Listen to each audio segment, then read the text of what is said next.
Bootcamps are great to improve as a team together, synergy, but also in-game skills.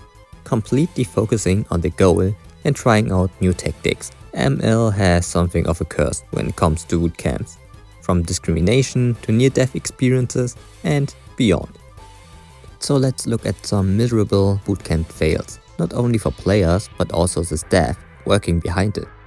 Food poisoning, the height of their career by placing third in the M3 Championship tournament. BTK became the most popular North American team by defeating Blacklist International and Evo Singapore. After the M3, they joined a bootcamp in the Philippines. First, Mlbb went alone to get in contact with other pros and learn how their matters worked. But soon after, he took all the BTK members with him, and things got nasty.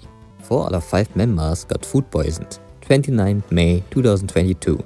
Fried Chicken posted a picture eating with the squad, and 1 day later he posted this. He got hit the hardest and had to be given an IV.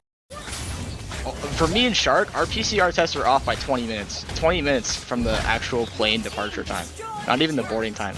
So they didn't let us go on the plane in Indo, so then we got stuck there for 3 days, 3 nights. And basically, we got food poisoning in Indo. Well, I got food poisoning, I don't know if Zane and Vic did, and basically, after the second day, we got sick, and then was so miserably bad and awful. Like, since we got the PH. We got the PH about 3 days ago too. The first 2 days in PH, we were literally just, everyone's around the house laying down trying to get better.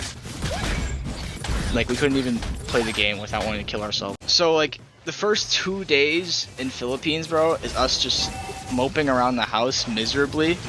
Just fucking trying to recover from whatever poisoning we got from food or whatever. And the thing is, I went to the hospital like 30 hours ago because it got to the point where I'm just like, my mom was about to book tickets to Philippines to fucking pick me up because it was that bad. Like I was miserable. So all of that leading up until the day of scrims, which is yesterday versus Doggy, like even now we still feel like shit, chat. Most of us, except like Z is the only one I would say who's like in actual good health. Everyone else is like miserable. And you think that was it? No.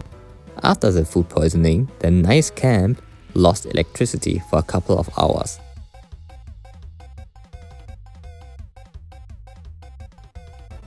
After the bootcamp, the BTK members went home safely with some interesting stories, like Mlbb's by loot challenge.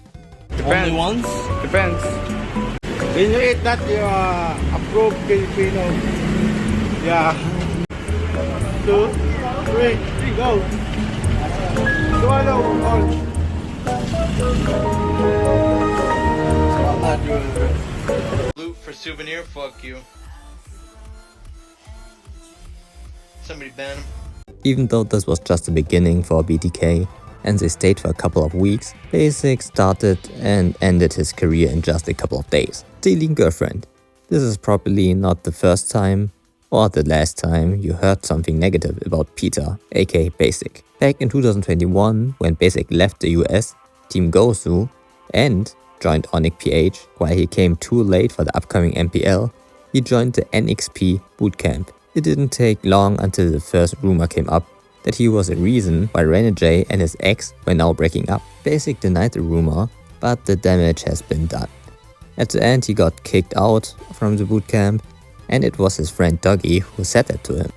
I think I see the pattern here. He go to Philippines, he gets some fame, he fuck up, come back to US, wait for 6 months, and then go back to Philippines, get fame, fuck up, come back to US. You know, it's just the infinite cycle. But like, wait, so is that actually true? Like, is it confirmed?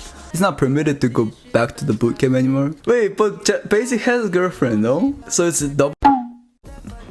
Not only he stole his best friend's girlfriend, but he had a girlfriend.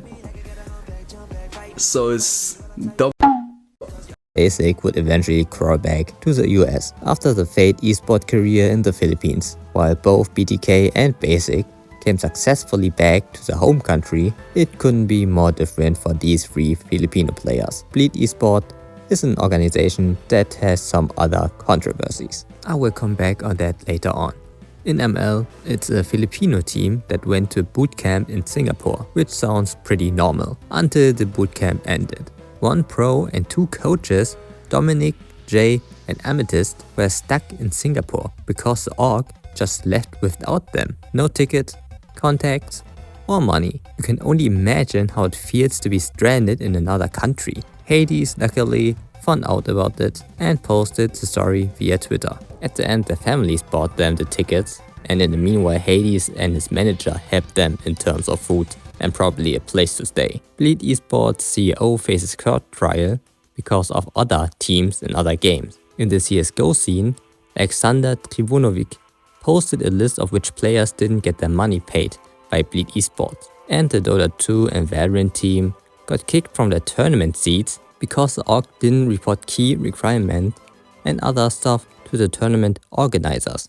This all happened in a couple of days, between 12th and 15th October 2024, and at that time the CEO went missing. A bunch of other stuff happened too. The next couple of controversies are all from the NXP bootcamp. Let's start with the women's team. One player from a women's team, Yishin, posted with the approval of all their members on Facebook a message about the mismanagement of the bootcamp. Involved were the managers of the bootcamp, Messi Kala and Baby Ignacio. And that's not the last time I will mention them. The main points were lack of formal consent for minors, poor condition in gaming facility, contextualizing the drinking incident in Doggy's livestream, gender-based discrimination, and the sudden disband of the team. She also posted the messages to back up her claims. At the end, she also said, "Firstly, I didn't post this for attention, but to raise awareness of future talents or players before joining the NXP bootcamp. All of this is true, with many people knowing, and not just me. This is so fans are also aware of what's happening inside the bootcamp." If you have noticed, one reason was the drinking incident, which I will explain too.